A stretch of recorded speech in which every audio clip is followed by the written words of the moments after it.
Thank you very much. So we've had a vision of the future from Accenture. I used to work at Accenture. I worked for 30 years at Accenture. I started there when I was 6 years old and carried on. I spent 30 years and I actually ran this practice, all this talent and organisation stuff. So, but I've been Chief Executive of the CIPD for the last 3 years. Who knows, who's a member of the CIPD? Anybody? Yes, we've got a few members. Do others of you who are not so familiar know broadly what we're about? So professional body for HR and people development. So we cover the HR space as well as the L&D space, so the learning and development space as well. We've been around 100 years, which is about the same time Accenture's been around in its forebears. It used to be Arthur Andersen. If I remember my Arthur Andersen history, I think started in 1913. So about 100 years.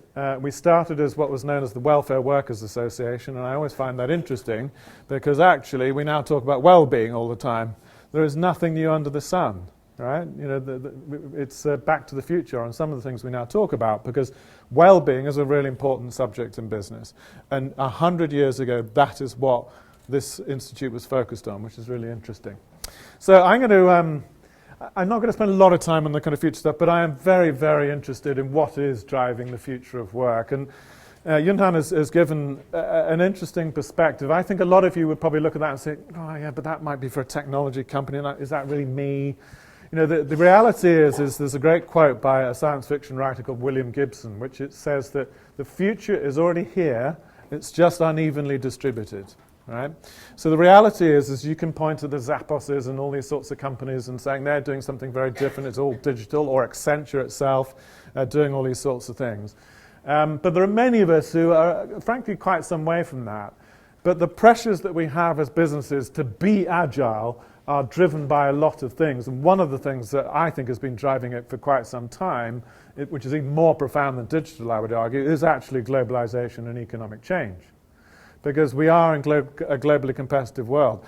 I spent, from the early 2000s, and still do, traveling around the world talking to organizations and seeing the impact of globalization and the movement in labor and the competitive nature of organizations everywhere. And economic change, economic uncertainty. I mean, gosh, what's been happening to the stock markets in the last 2 weeks? They're going crazy. Your own Prime Minister here in Malaysia has been talking about the ringgit devaluing relative to other currencies and the economic woes of Malaysia. An economist summed it up, which I think is pretty much what your Prime Minister was saying. It's due to three main things, and they all begin with C. One's currency, the other's commodities, and the third C is China. Right? And that is effect. So I don't care which time frame you're in, we now live in really uncertain economic times, and it's very hard to predict what's going to happen next. And I think that, if nothing else, has got to force us to be more agile and more adaptive. Yunhan has talked a lot about technology and digital. I love this acronym because it's an easy one to remember. It's SMAC. Social and media, mobile, which is so important now, and certainly many of the developing economies, they're going to leapfrog the wire infrastructure world and go straight to mobile, and everything the way we will communicate and learn will be mobile. And then analytics, which has been talked about, and I'll talk a bit more about, and then cloud, everything out there on the cloud. So however you want to look at it, of course technology and digital is impacting the world of work. But workforce and demographics is the other big driver of change. We have a lot of things going on with the workforce. I know Peter Capelli well and have had this argument with him about is Gen Y real. I think it's real. I think the generational differences are real, and it rather depends the questions you ask. If you ask about things like spirituality and status and wanting to belong, those are fundamental human attributes which I don't think have changed. But there are many things about the generations that are different. And the young generation, which I've experienced talking to all around the world, is different. And it's one of its factors is that it's fairly universal. So the aspirations of young people, their expectations on things like feedback, how long they're likely to stay in a job, what kind of job they want to work in, do they want to work in large corporations, are universal trends. And they are driving some of the things that we have to think about in the workplace. But of course, when you think about generational diversity, that's only one aspect of diversity. You've been talking about here a great deal on gender diversity, and I'm very passionate on that subject. We do not have that one cracked in places like the United Kingdom. We've got so much more to do. And this is not about being socially or politically correct. This is about good business. This is about using all of the talents of the workforces that we have.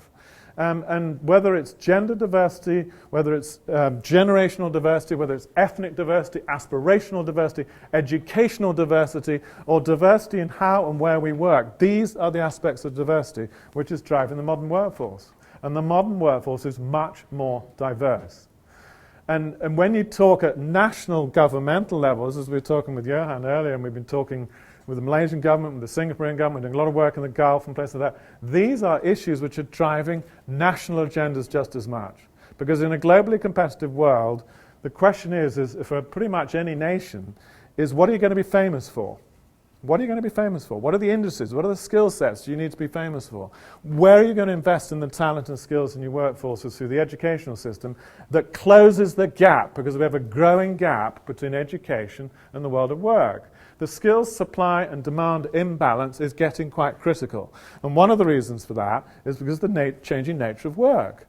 And so we persist in the educational system in churning out graduates with particular types of skills, when most businesses are saying, well, yeah, I do need some of these technical skills, but what I really want is employable people, job-ready people, people who understand the world of work, can collaborate, communicate, share, and all these other things. Employability skills. And we debate this a great deal. We were all over the media in the UK last week because we called out the fact that it was a bit of a nonsense, and it needed to be called out, that in the UK, 54% of young people now go to university. And there are not the jobs in the workforce to sustain 54% of our graduates going through university. And what it is meaning is that people who historically would have gone into things like trade and construction, they say, well, I can go to university now and I'll go study whatever, town planning at the University of XYZ, and I'll come out with a third and then think I should have some big job and can't find the job. And at the same time, the people that were doing trade skills are saying, well, why would I go to university and then go back and be a plumber? You can earn more as a plumber than you can for most people that have come out of graduate school and gone into jobs that won't sustain the kinds of skills they have. So these are very profound debates. And of course, when you get into all this debate, and when you get into these debates at national levels, then what is one of the key skills and key functional capabilities that people start to talk about? HR. Yeah? I mean, we're at the epicenter of this debate. We should be at the epicenter of this debate. I mean, we talk about strategic workforce planning. What is that if it isn't balancing supply and demand of skills? But we've got to think about some of these things, I think, a little bit more profoundly. So those are some of the changes, but it's all this as well. And you don't see a lot of this on a technology discussion. The heart of what is going on, I think, and it's so much that it's changing around the workforce relationship, yes, digital is driving some of these things, is this sort of stuff. It's how do I have a voice? How do I empower people? How do I engage people? How do I create meaning and purpose in the jobs that we do? Now, I would contend, and I'll have this debate with Peter Capelli, it's good you reminded me of him again, because I will, that some of this, for sure, is being driven by Gen Y.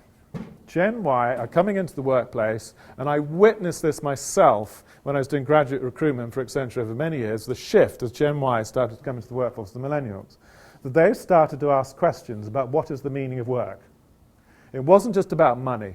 Our employee value Accenture's employee value proposition at the time was about money, about jobs. You can get this, you start on this salary, you go to this salary, and you go to that salary, and when you're a manager, you get a car. That was the employee value proposition.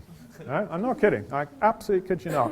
And then we started to notice that these millennials are coming into the workplace and saying, hold on a second, what do you really stand for? And can I do volunteering? And what else is important in the world of work?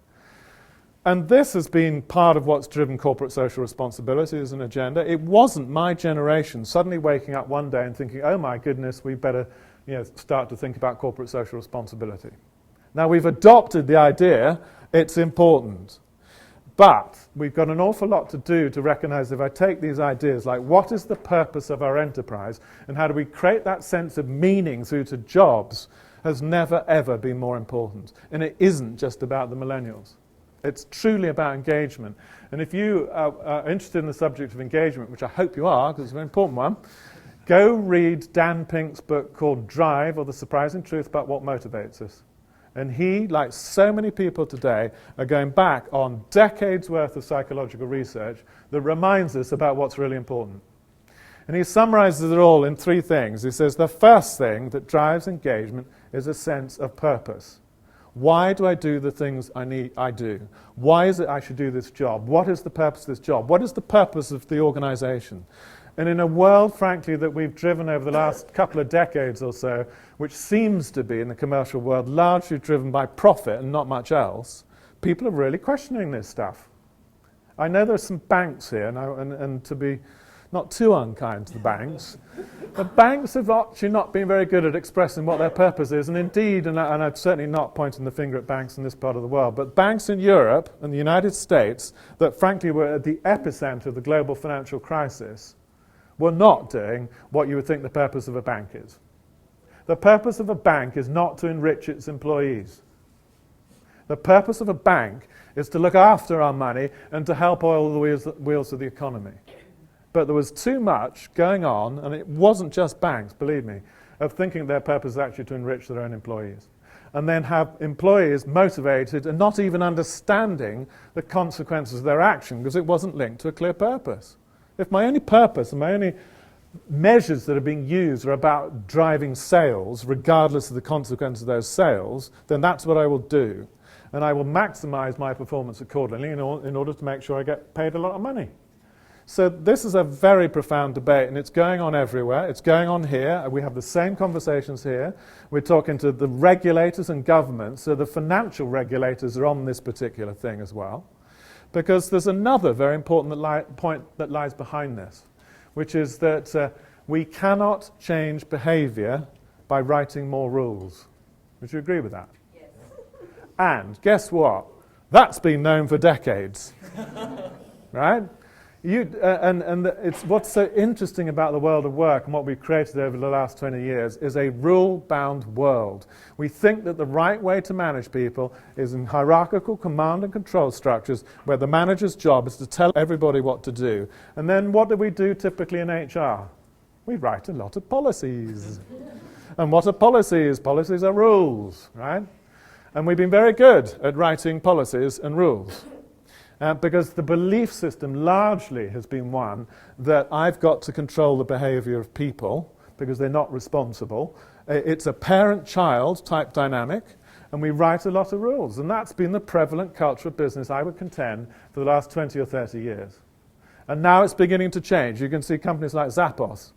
Now, I wouldn't say you can all be Zappos. Just as Yunhan said, we can't all be Google, and we certainly can't all be Zappos. But these more democratic working organizations are part of what this is about. And yeah, digital can facilitate it, but this is about a real mindset shift.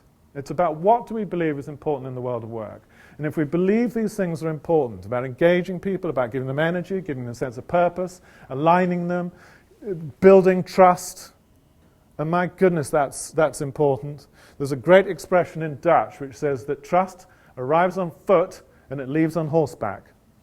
You take years building trust, you can damage it overnight. We've damaged a lot of trust in the world of work, a lot. And it's not, it's global financial crises, it's how we've managed supply chains, it's how we've managed people. So these are the things that I think fundamentally have got to underpin the modern organization, however it manifests itself. Because if we don't do these things, not only will you not engage people and get the best out of them, they won't even stay in your organization. But to do it, we've got to deconstruct a lot of things. I didn't expect to have that slide. One of the first things, I can get back to that slide if you want, but I'm trying to run through some things quickly. So one of the first things we've got to do in our world is recognize that from an HR perspective, the key person in all of this, ultimately, for most people, is the line manager. It's the line manager. When we talk about engagement, then the real heart of engagement is going to be about how does the line manager deal with me as a person. You look at all the surveys of what people respect in terms of leadership, and I'm not going to debate leadership and management. I think leadership's at every level. That you talk about perhaps three things. You talk about competence, you talk about integrity, which is walking the talk and doing what I say, and then you talk about benevolence, which is do I care, right? And it's that fundamental. And you ask most, particularly the younger generation, what's the most important thing to them? Well, I say, I kind of assume the manager's competent and they shouldn't be in the damn job, right? So I kind of take that one as read. Integrity, yeah, that's really important. People must be true to their word. They must be authentic. but my goodness, they better care. They better care. And when we talk about this trust stuff, what is so interesting to me, and this empowerment idea, is that we talk about trust and all these measures like Edelman and other things, which talk about trust going this way. Do we trust our boss? Do we trust the chief executive? I mean, even the change tracking slides you showed. Do I trust the people up the organization? I think the real question for us, which is based on my paradigm that work is command and control and rule-based, is do we trust our people? Because when you build an environment that is all rule-bound and says, I will tell you what to wear, I will tell you when to work, I will tell you when you come to work you can't go onto the internet because you're obviously fooling around and not working. I will tell you when you go home I want to monitor what you're doing because I can. I mean, what does that say to the employee? What does it say? It says you don't trust me. Right? But that's the world we've been creating. And as has been said, we've got to be very careful with all this analytics stuff that at the very same time we're trying to step back from some of these ideas and get a bit more democratic in the workplace and enable and engage, that we don't completely destroy it with all these clever analytics by monitoring what people are doing. You know the story of the chief exec of Yahoo, Marissa Mayer. This was a couple of years ago. So Marissa Mayer, chief exec of Yahoo, said, I don't believe that people who are working at home are actually working, so I'm going to stop home working. She ran a tech company, for Christ's sake. What was she thinking? Yeah? Absolutely mad. But that's what she said. Now, how did she come to that conclusion? Because she got her IT department to figure out how much time people were spending on the computer at home and equated that to work output. And this is another thing we have to change when we talk about line managers understanding the world of work. We measure and we have a conscious or unconscious bias towards presenteeism, towards how many hours has the person worked. And the person that sat outside my office that I see all the time and is usually trying to work very hard to make sure they're there before me and there after I've gone home, that we would evaluate their performance differently, i.e. better, than the person who's working from home. Would you agree? That's our bias. Now, in a world that is moving towards flexi-working and all these things, I mean, to support women, particularly in the workforce, this is where women get disadvantaged, incidentally, because it's often women who are working part-time or women who are working from home. And then we've got managers who equate input hours with performance. This goes on all the time, which is why, as I said, at the heart of so much of this is we've got to train the line managers better. Line managers have got to be leaders. They've got to be leaders of people. But they've got to empower and they've got to trust. And then they've got to manage a diverse world of work where we've got all these generational differences, all the different ways that we work. We've got all these things about aspirations and everybody's different. Everybody's different. And we've got to train the managers to understand this stuff because they haven't. And it's our fault. We haven't trained them. We haven't trained them. In fact, what's worse is we tend to promote them based on their technical competence. Right? We promote the technically proficient manager that then typically is the worst people manager. Right? That's what we do. So we've got to reinforce the stuff with good training. We've got to reward these behaviors properly. We've got to promote them according to these sorts of skills and not just look at it purely from the perspective of technical competence and these other things. And that is driven by all these ideas of engagement and performance, but it is also fundamental in a world where we've got to embrace diversity and inclusion in a very different way. And if we just throw this stuff at the line managers, I mean, I can see it happening at the moment. I bet every one of you's organizations would say, and I know these are emerging practices in Malaysia, but you would say, yeah, we've got flexi working policies. Anybody say they haven't got flexi working policies? Right, you've all got them. Yeah, part-time work, job sharing, yeah? 9-day fortnights, whatever it might be. You all got them. Now, how prevalent are they in the workforce today? How many people are doing it? No, not very many. Yeah, and what's the reason? What happens? So I want to work part-time. I go talk to my manager and say, can I work part-time? What does my manager tell me? You must be joking. I've got a job to do here. I need you here Monday to Friday, and I don't know how to deal with it because they don't. I was having this debate with some business leaders not long ago, and I had these two heads of engineering companies vociferously arguing that they could not do this because they said we have shift work, we have assembly lines to run, we cannot support flexi working. And I said, well, at some point in time, good luck with your workforce because you won't have one. You will not have one. So I said, of course you can. You just got to work it out. You've got to work it out. You've got to figure this stuff out, and then you've got to train the managers to do it. Right? So very central point, what do we do with them? Now here's another of my favorites, right? I love this quote, Aldous Huxley: the worst enemy of life, freedom, and common decencies is total anarchy, right? If we say get rid of all the rules, that's anarchy. We're not saying that. That is anarchy. But look what he says next. Their second worst enemy is total efficiency. In other words, the worst thing you can do is just have no rules. But the second worst thing you can do is have far too many, right? And that's a lot of what we've been creating. We've got to find this middle ground. We've got to find this middle ground between having the right number of rules, the right number of policies. So I've been saying to the HR profession everywhere, let's start to burn our policies. Let's have a bonfire of the policies, yeah? Now, who the first people are going to cheer will be all the managers and the employees. And thank Christ for that. Because why do we have some of these things? And half our policies were written so long ago, nobody can remember why we had them. I'll give you an example. I'll give you two examples in the CIPD. The first was dress code policy. Anybody have a dress code policy? Yeah? All right, okay. So the women, in particular, it started to come to me when I was talking about let's get rid of policies. The women were coming to me and say, do you realize that when I joined the CIPD, the first half an hour of my introduction was to tell me what to wear? So I can't wear, holes in my, what do you call it, open-toed sandals, and I can't wear a short-sleeve shirt. And then, so that was one. Another one was you can't use a mobile phone at your desk. Well, I have no idea where that rule came from or why it even made sense at the time.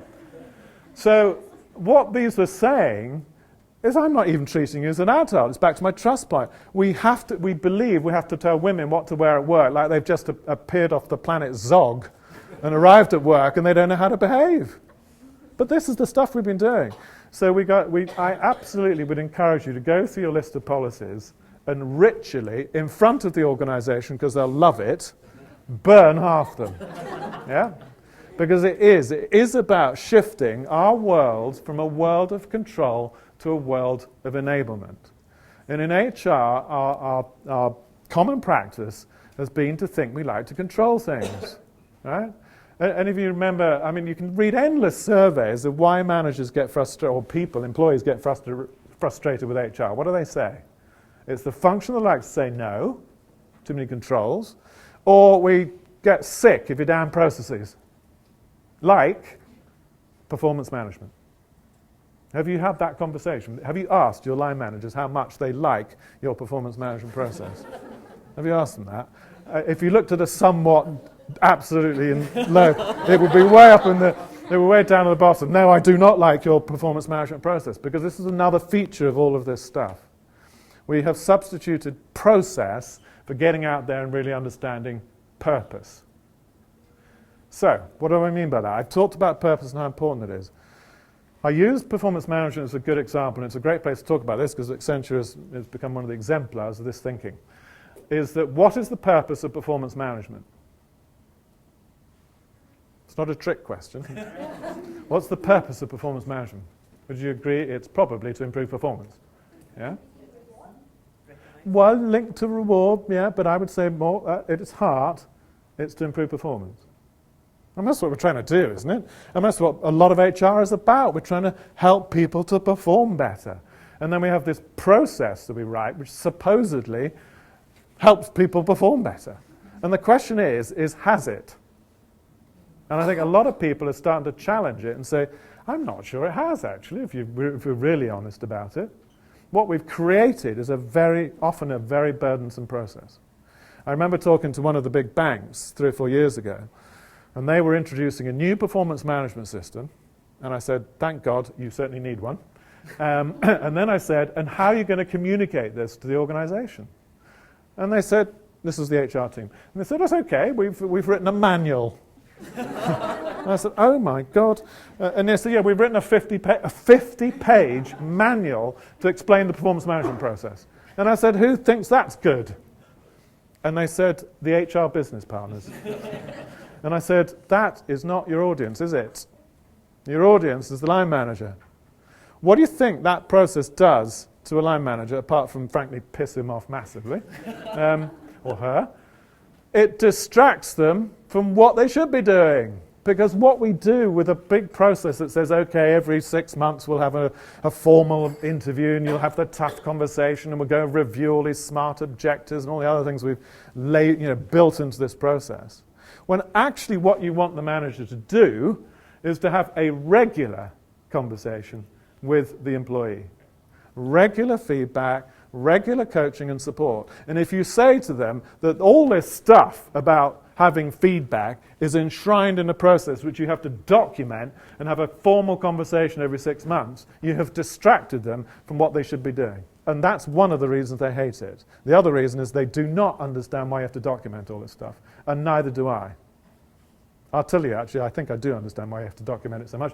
It's because when you look at a normative distribution of performance, we're worried about the low performer. If we want to get rid of the low performer in most countries, you better have a lot of documentation telling you why that person is not performing in order to get rid of them for no performance.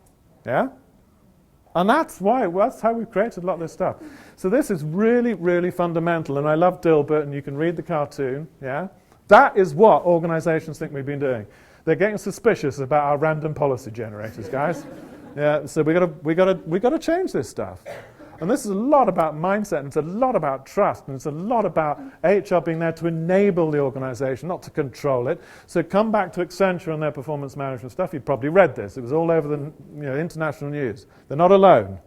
GE have done it, another company that invented the phrase rank and yank. You know that phrase? Rank and yank. Rank them all, yank out the low performers. Accenture, since I was a lad, had what was known as up or out. Forced distribution, supposedly get rid of the low performers. I managed to dodge my way around all of that for 30 years. Don't know how, but I did. And then they're all saying, well, hold on a second. That is such a destructive process. It's very negative. We used to get together as Accenture leadership once a year and realize what we'd done is, frankly, hack off half the organization through that process. We'd known it for years, but nobody had the courage to stand back from it and say, hold on, what is the purpose of this process? And when you readdress it from the point of view of saying, well, actually, no, I want the managers to talk to their people. Let's lift this process out of the way. We can figure out reward in other ways, because if I'm having regular conversations with my team, I know how they're performing. I get together with the managers, we'll figure it out. Right? And incidentally, then the formal conversation that should happen, and I hope this is what's happening at Accenture, every 6 months, is not so much about performance, it's about development. And these are two different things. And we've confused them by talking about learning and development. They are two fundamentally different things. Performance is about how I do the job. Development is about where I'm going next. And what have I got to do to get there? And you absolutely want that conversation. It's not going to happen every day, so formalize that in having 6 months or whatever, annual process with your manager to talk about where I'm going to go next. So this is the world we've got to move to. And I think we're seeing it. I think we're beginning to see companies that had this stuff enshrined as part of their DNA saying, no, not achieving the purpose, let's think about something differently. And this, incidentally, if you're worried about all the stuff that Jun Han was talking about, all this digital, you don't have to be digital to do this stuff. You just go do it, right? Just go do it. And this is what people are trying to do. I'll give you another example, actually. You know about policies. Have you read the Netflix story?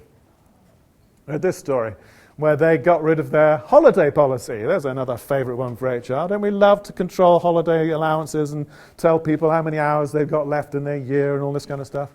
Don't we love doing that? Yeah? So Netflix got rid of it. And then it said, you're all adults, you go figure it out. How much time you should take off. It's quite liberating, isn't it? Treat me as an adult. Oh, great, okay. So now I understand my job, I understand my responsibilities as my team. I will figure it out when it's appropriate to take time off. Do you think people in those circumstances take more time or less time? Yes. So then what do you have to do? You've got to focus on the well-being, haven't you? Then you've got to coach them to say, hold on a second, you've got to look after yourself. But that's approached it from a completely different end of the spectrum. It's not telling them you've got so many hours or weeks or minutes of holiday left. It's saying this is about how you look after yourself. And if there's one thing that's endemic in the workforce today, and somebody was telling me earlier today that people work here 70 or 80 hours or something, it's people working too much.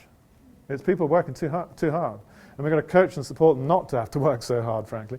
So all this stuff. So what does it all mean? Well, it does mean, first of all, our people management process is fit for purpose. and really challenging ourselves, not only from the perspective I've talked about, but also all these things on sourcing and developing and training and all these things. We've had a one-size-fits-all mentality. And that's been driven by a long time of rhetoric, and I used to do this stuff at Accenture, as to how to take cost out of HR, how to be efficient, how to do Ulrich models of shared services, how to outsource it all, right? Who's done the Ulrich shared services stuff? Most of you done it? I think most of the big organizations typically have. Has it made the organization perform better? I really doubt it. But, and I'm not saying that we don't have to be efficient in what we do, but that has been an obsession versus understanding the value that we create. How much does HR cost as a proportion of your total cost of organization? Do you know? Is it 10%? I mean, what I'm talking about is the cost of people and the systems and other things that support it. How much do you think it is? It's typically between 1% and 2% of the total cost of the enterprise. So we've been knocking ourselves to death to be heroic, to save 10% of 1%, which by my maths is 0.1% of the cost of the business. And yet the thing that we're really supporting and enabling is the vast majority of cost of the business. It's the people. What's your fully loaded cost of labor as a proportion of your business, do you know? The total? Yeah. Our labor, people cost to the whole... Yeah, to the whole... Cost of the business, yeah. probably about 4%. 4? What kind of business are you in? Even in construction, I'd be surprised if it's that low. But I don't know, CIMB we've got here, right? One of the banks. Yeah. Do you know what proportion your labor cost is, the total proportion of your business cost?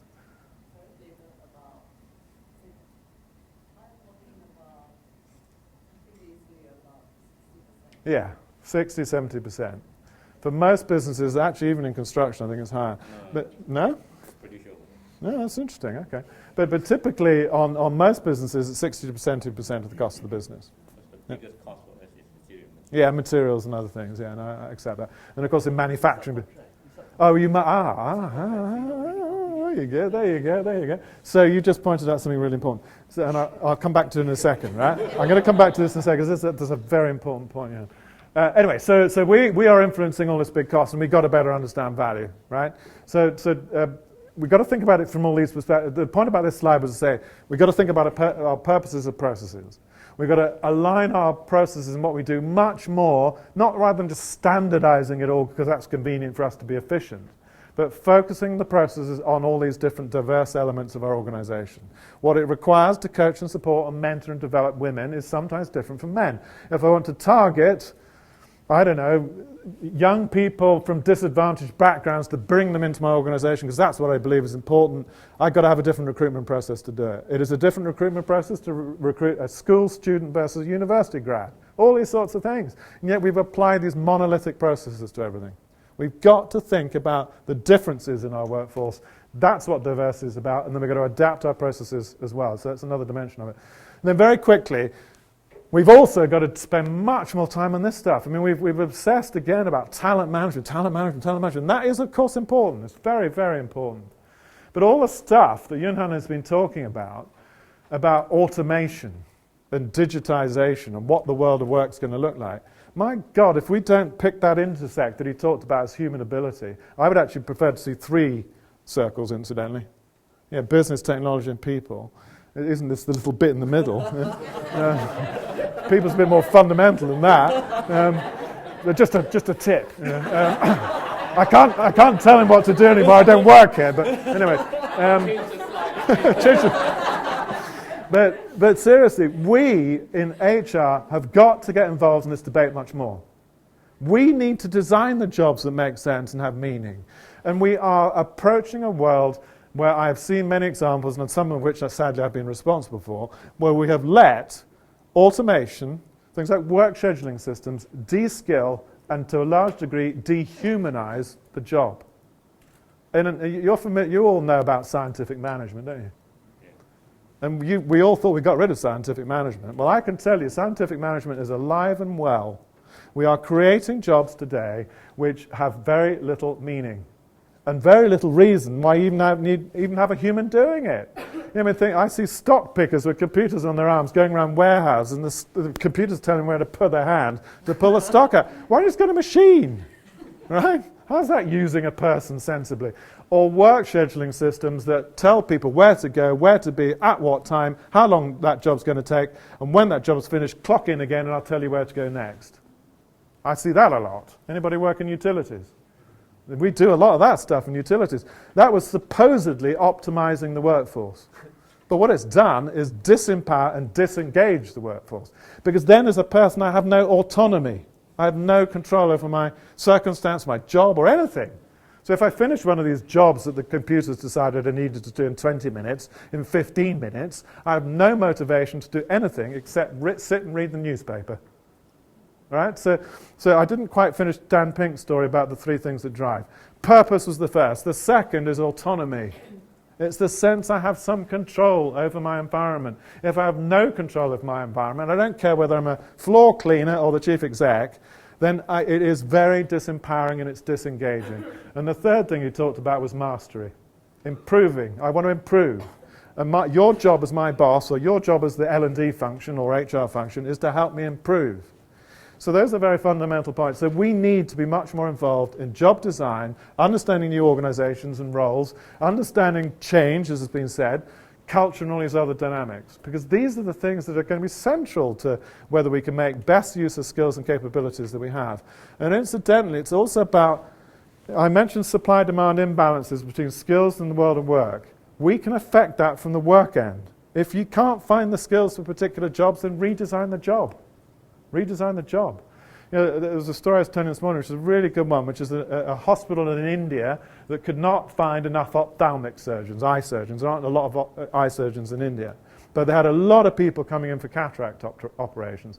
So they de-skilled the job to say, all right, I can't get that level of skill, but I can get a level of skill of people. So one person focused on cutting the eye open, one person focused on pulling the lens out, another person focused on putting the new lens in. It's all very gory, sorry for this time and that. But that's what they did. They deconstructed the job in that sense to meet the skills and demands of their workforce. So we've got to get this supply side, talent side, better with the work side. And this is a very, very important part of our role, which I don't think we paid enough attention to. And then data, where we talked about analytics, the importance of that, and my goodness, we need better data. So I'm going to come back to this point about only 4% of your cost is labour, because it isn't, is it? No, you've got all these contractors. Why do the contractors not count? Yeah, they're subcontractors, but you couldn't build your buildings without the subcontractors, could you? I'm not sure I would agree with you. What happened? No, I'm not sure I'd agree with you. Some MRT construction accidents. Yeah, exactly. Yeah, but we make a lot of effort to grow them. Well, there you go. So you are looking after them. But we help them grow, but we cannot take over their responsibility because they belong to some other people. No, but when they're working for you, they should be working for you. You remember the BP Deepwater Horizon, the oil well that blew up, Yeah. right? Yeah. Who was operating that, BP or a subcontractor? It was a subcontractor. One of the main subcontractors. Yeah, it was a subcontractor. Transocean. Yeah. Subcontractor. So it's the same with MRT. If there's a death, we are responsible, Yeah. even though it's one of Yeah. our contractors. It's gone through the federal courts in the United States to prove you're responsible, incidentally. But So- in terms of cost, But that's the other thing. This is the other thing. So my favorite example on all this data stuff is headcount. What's your headcount? And if I ask one organization to give me a headcount, another organization to give me a headcount, you give two numbers, but I don't know whether I'm talking apples and oranges. I really don't. I don't know what we're counting.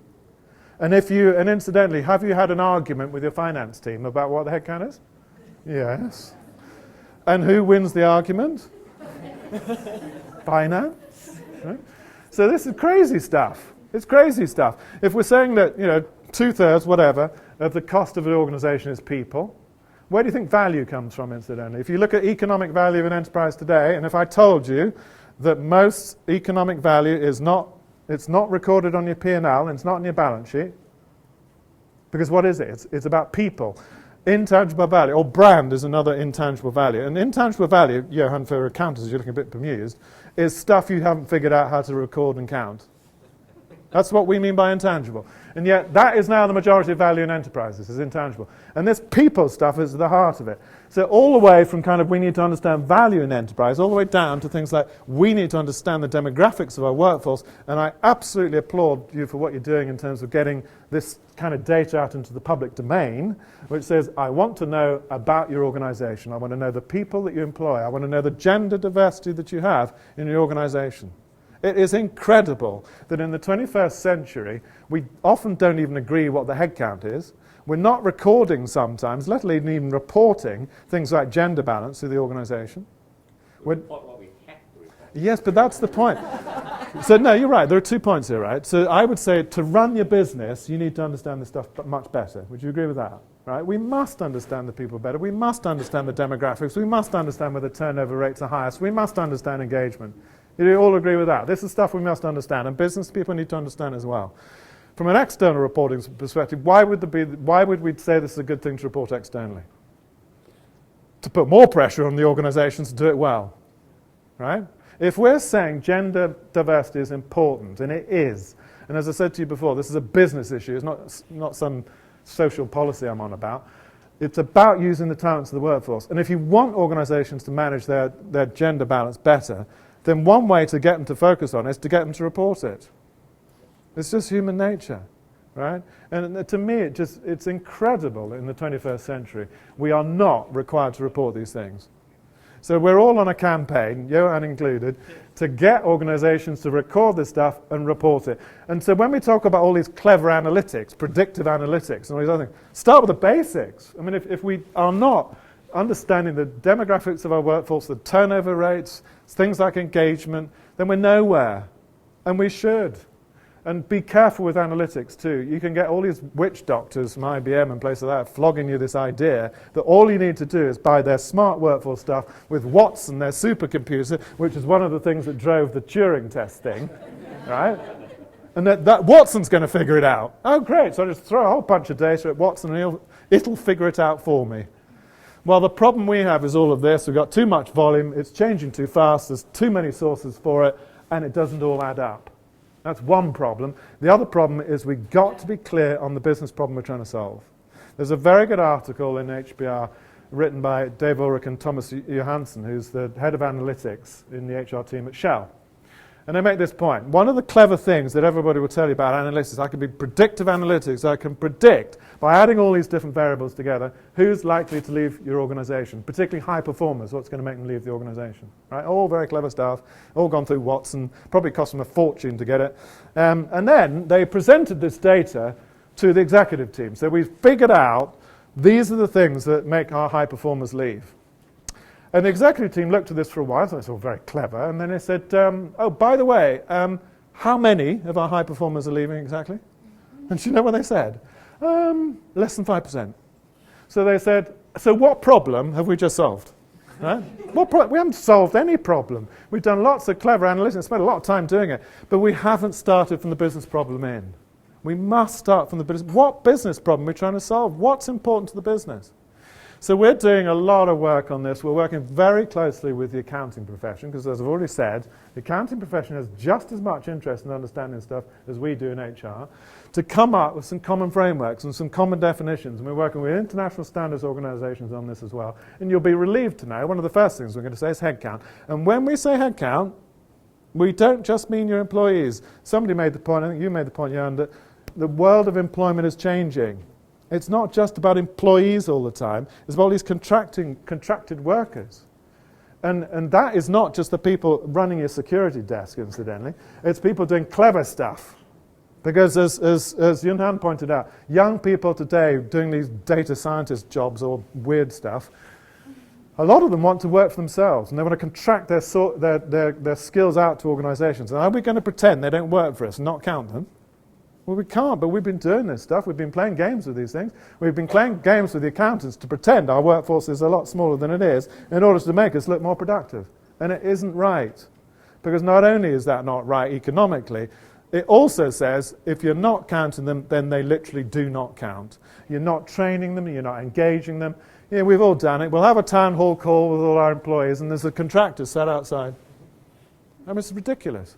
This is part of the modern workforce. And actually it was talked about by Charles Handy in the 1970s that said this was going to be the workforce that we would have. And this is the workforce we have today, and we're going to have more of. More contracted workers, temporary workers, crowdsourced workers, all these other things. And we have to figure out how to count them properly. So that's a very big theme and agenda. And the other thing, I love this quote at the bottom. Not everything that can be counted counts. Not everything that counts is counted. Do you know who said that? Anybody know? Albert Einstein said that. And it's particularly true in the world of HR. Because we count stuff. We are counting stuff that really has no value, often. So I'll give you another good example. I made the example about getting very clever about high performers leaving and then they're actually not leaving anyway. What about recruitment cost? Do we measure that? Now, this is one of our efficiency drives. Let's measure recruitment costs because we can, and it looks like we're being efficient.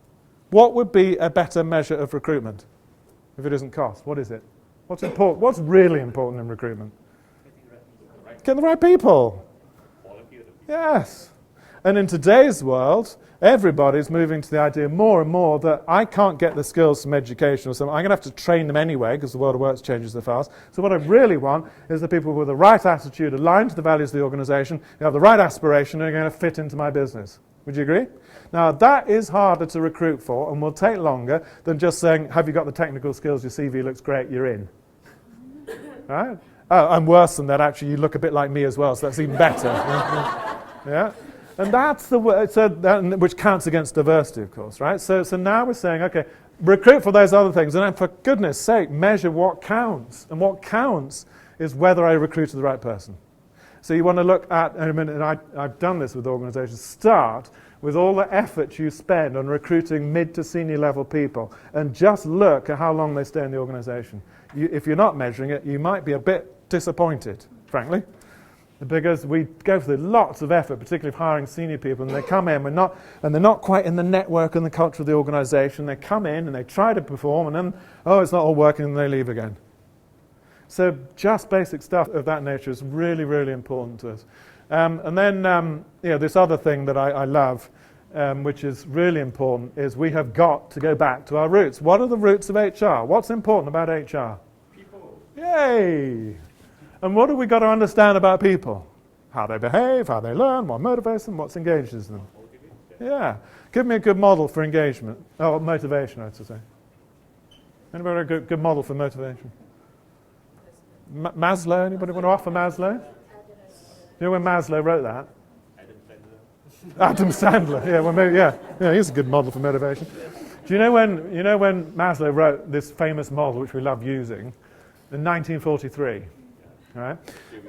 Yeah, so now we've got all this new stuff. Neuroscience, how the brain really works. Functional magnetic resonance imaging. Positive psychology. You know what that is? The science of happiness. Happiness, incidentally, is a legitimate business subject. You should talk about it. But what's interesting to me about positive psychology is they had to put positive in front of psychology to remind us that most of psychology is about the negative. I'm sure most of you study psychology, right? It's typically about the negative. So, positive psychology is about the positive. It's about happiness, and there are all sorts of books. Sean Nakor, who did a lot of research at Harvard on this, and it's about the carrot, and it's been reinforced by things like behavioral economics. You know what that is? So it's behavioral science linked with economics. And we can learn way more about how to change organizations through behavioral economists than we can and the dumb things that Joan and I and others used to talk about of the change curve. You know the change curve, right? Do you know where that one came from? Yeah, exactly. Do you know where it came from, the change curve? Anybody know? Yes. But a particular part of psychology which is around bereavement. Yeah, bereavement. Elizabeth Kubler-Ross in the 1950s, it was anger, denial, understanding, acceptance. And then somebody, I don't know, maybe it was Accenture, I don't know, figured out that was a good model for change. Now that's the most negative paradigm you could possibly have. It equates change to bereavement, which is the most negative paradigm, most negative human emotion of all. And we equated it to that. So it starts you from a mindset that change is a terrible thing. And we've been preaching this nonsense. Joan and I were guilty as charged for years. In fact, I hope you don't still do it. Oh, good. Yeah, good. Because we used to go into organizations and say, look, for a sufficiently large amount of fees, I can reduce the duration of the curve and its depth. And I fundamentally do not believe it. Now, I did at the time, I'm not denying it. I did at the time. But you look at neuroscience, and it will not show that. You look at the change tracking work that Warren Parino has done, the thing that we showed before. It does not show that. For sure, if you really screw it up, you can create it. Yeah? I'm not denying that. You can screw things up very badly, and you'll see that kind of thing. But that is not what this is about. So we're doing a lot. We've got to pay attention to these things. And a few little books you should go read.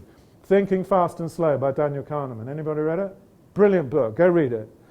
Daniel Kahneman is a psychologist, and he's built on all these studies over many, many years. He's probably about 80 now. For decades worth of psychological research, and he's applied it to economics, and he's a Nobel Prize-winning economist. He's one of the godfathers of behavioral economics.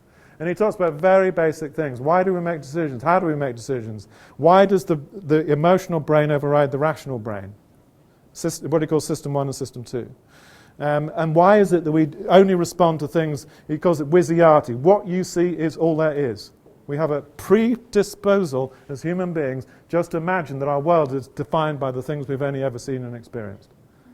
And if you want to change behaviors, you want to change mindsets, you want to develop people, we're going to lift them out of that. That development is lifting people out of their preconceived constructs and ideas of the world and moving them to a different place. All these ideas of spiral dynamics and other things you might have heard of. We've got to get into systems thinking, which is recognizing it's a bigger idea than just siloed thinking. It says, actually, organizations respond to all sorts of variables. And systems thinking is about how do you understand those things working together. And then values and ethics. How do you build the right kind of culture under the right kind of values, and what is ethics and what's ethical behavior? So all of this then says to us in terms of the future for the profession, and I really must wrap up, mustn't I? First of all, a framework to try to pull this together. So the first is the insight on the changing context. If we as HR professionals do not understand the changing nature of the workforce, the changing nature of the workplace, and the changing nature of work itself, I don't know who else is going to do it. I don't think it's the accountants who are going to do it. I don't think it's the lawyers who are going to do it. It's not the marketeers who are going to do it. This is our space. And we must understand it in the context of every organization. We've got to get good on this, as we said, and we're trying to help on that. We've got to get back to this, driving what we do from science as much as the art, and then we've got to refigure a lot of this. And that's our basic knowledge framework that we're saying should underpin what we do. This is about what it means to be a professional, because the other thing, which has already been said, and I'm going to reinforce and emphasize, is in the world that we inhabit, we have been, do you know the expression, the cobbler's children? Do you know that expression? Which means that the person making the shoes, it's their children that run around with no shoes. In HR, we have underinvested in ourselves. And I really believe that. We've seriously underinvested in ourselves. We've been so busy focusing on the rest of the organization. We've been so worried about being squeezed down on this 0.1% of cost and being all very efficient that we haven't invested in our own skills. And we've got to. In this changing world, we better start doing this way more. And then what does it mean to be a professional? Well, it does mean oopsie, wrong, sorry. Yeah, sort of. Anyway, it does mean, I don't know if you can get that back, press the wrong button. It does mean, first of all, CPD, continuous professional development. We've got to keep our skills up to date. And we're doing a lot. When it talks about being a digital business, I've said that the CIPD is basically a knowledge and content business, and we've got to do all this stuff digitally. So we're looking at everything from digital quals, which we're doing now. We have our learning quals are fully digital. Our HR quals are going to be fully digital. All our CPD has got to be digital. We've got to, and incidentally, CPD is about everything we do. It's not just about listening to me rabbit on.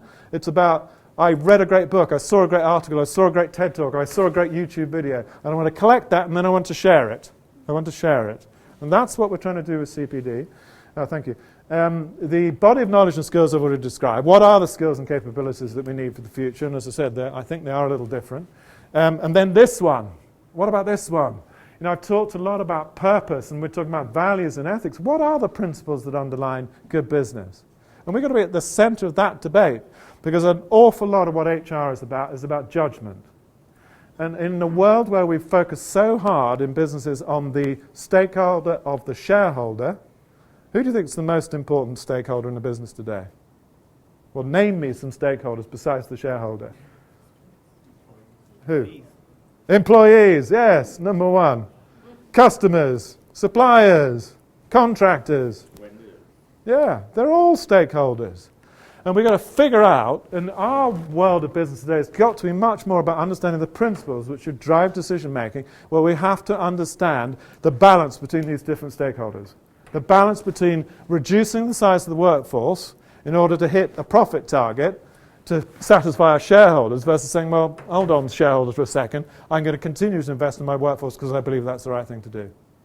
And that is the world that's going on now, a debate about what's really important in business. Who are the real stakeholders? And we talk about people, profit, planet, the triple bottom line. And then we talk about not profit maximization, but profit optimization. These are the kinds of constructs that are now being talked about in the world of work. And we need to figure this stuff out. What does it mean to us? And it links to these ideas as well. Social and ethical responsibility and identity, a sense of identity for the profession. Because we are a profession, but we haven't always seen ourselves that way. If we compare it to finance and accounting, they're all qualified, they've all got chartered accountants, this, that, and the others. We haven't been doing that. And we need to. Because part of it is a sense of identity, and part of it is a sense of confidence that we are qualified and we know what we're doing. So the final thing I'd say to you is this. So we're looking at this body of knowledge down here. Make sure I press this knowledge base. What drives the future of the profession? What is the future of the profession about? Driven from things like principles and purpose and all these other ideas I talked about. Human capital standards, what does that mean? There's a big global debate going on about what we should start to define as standards. And we need to be very careful on this because I think there's a lot of stuff, I don't know if you're familiar with this, that's been driven from the United States that said human capital standards should be about defining the processes of HR. I can't think of anything worse to do, frankly. We've been obsessed with processes too much. We need to focus on the principles. So an example is recruitment, and this is the first one that's coming down the track from the International Standards Organization. You can either try to define good recruitment from a series of process steps, which is very difficult to do because there are 101 ways you can recruit, or, and this is what we're arguing, what we're working with the British Standards Institute on, argue it from a set of principles. What I would want to know in an organization is your recruitment process open, transparent, fair? Do you give feedback to the candidates? Is it accepting diversity and all those ideas? I don't care how you do it, because you can do it in 101 ways. What I want to know is, are you sticking to those principles? So that's that debate. What's going on in policy and regulation, employment law, financial reporting, all these other things, and we're very engaged in a lot of this debate, as I said. Professionalizing the profession, qualifications, CPD, all the things I said, and then how do you do that in the international context? Yeah? And that's what we're about. And if we do those things, I think we'll achieve this. We've called out the purpose of the CIPD as championing better work and working lives. I think, incidentally, that's a pretty good purpose for HR. That's what we do, right? We help to make work better in all the ways I've described. We help to make opportunities for people better, to have better, more meaningful working lives. That's what we do. And incidentally, our purpose statement goes on to say, championing better work and working lives for the benefits of individuals, organizations, because if you do this stuff well, you get better performance, economies, because as I said, at the Malaysia level, we're all debating these things, we are at most national levels, and ultimately society, because we want a fairer society with people with more opportunities. And that's what we do, that's what we impact. And if we do all those things, we will drive better business. So to summarize, I think we're at an extraordinarily interesting point in time. Really interesting. All the things that we talked about in terms of technology and the changing world, but all these other things that are going on as well. You know, there's real rethinking about what's the purpose of business, what are we here for? All these demographic changes, all the young people coming into work and saying, hold on a second, what you used to do doesn't make any sense. And it is putting HR, I think, at the center of so much of this, which is why I'm always saying to people in the profession that there has never been a more important or interesting time to be in HR. And I so strongly believe that. I'm reminded every day, I was reminded in the conversations with you earlier today. It is true. But we've got to step up, we've got to be more courageous and have more confidence to challenge, and we've got to try some things.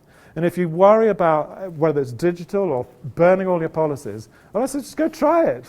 What's the worst that can happen? Anybody going to die as a result? Well, maybe they would actually. You have to be a bit careful. If you run a nuclear power plant, you better have some rules and process. But otherwise, just go try these things and see what happens. You will be very surprised at the results. Do what Accenture did. As I say, this stuff was written in the Bible of Accenture for years about performance management. They binned it.